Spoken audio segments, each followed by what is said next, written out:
কোন বান্দা কবরস্থানের পাশে দিয়ে যাওয়ার বেলায়, যখন কবরস্থানও গেল, পাশে দিয়ে যাওয়ার বেলায় বা কবরস্থানও গেল, যখন গিয়ে সে সালাম দিল, আসসালামু আলাইকুম ইয়া আহলাল কবর, আমি সালাম দিলাম আমার পক্ষ থাকি ও আহলে কবরবাসী। এইভাবে যখন সালাম দিল, দেওয়ার লগে লগে হইতরা তখন রুহানি হয় ইল্লিন তাহক কিবা তো সিজ্জিন তাহক, মাটির নিচে সিজ্জিন ইল্লিন হইলেও পরে দুইটা স্থানে থাকবো মসজিদের রুহানি, হয়তো ইল্লিন নতুবা সিজ্জিন, দুইটা স্থান থাকি এক জায়গার মধ্যে থাকবো মসজিদের রুহানি। তখন যে জায়গার মধ্যে কবর দেব হয়েছে সেই জায়গার মধ্যে রুহানি আসিয়া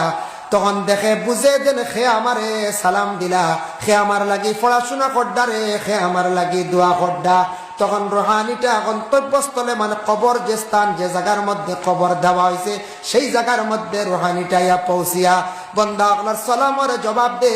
আরে আজকে আমার আওলাদে আমার ডাক দিল,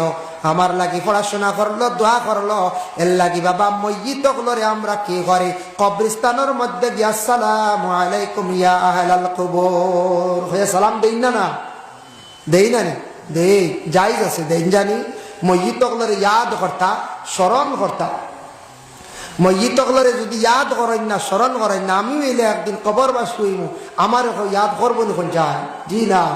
এর লাগি ইয়াদ করতা, ইয়াদ করিয়া যাকবা, এই রাস্তা বাতাইয়া তুইয়া যাকবা, আওলাদ গুলোরে জিয়ারত করা শিখাইয়া যাকবা, আওলাদ গুলোরে মসজিদে যাওয়া শিখাইয়া যাকবা।